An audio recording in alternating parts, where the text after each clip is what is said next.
Para a hora que me pediu desculpa daquela vez, mesmo quando me bom não sabia, mas me estava errado.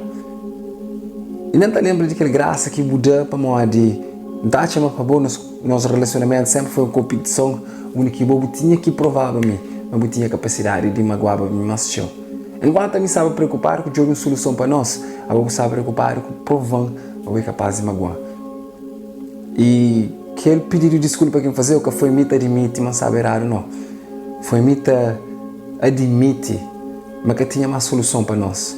Foi me admitir, mas tinha que seguir bem em frente e deixar o para trás.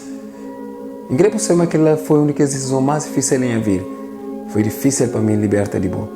Mas minha pedido de desculpa foi uma forma de libertação. Não espera, mas você sabe, o motivo daquela graça, na verdade, sempre foi boa.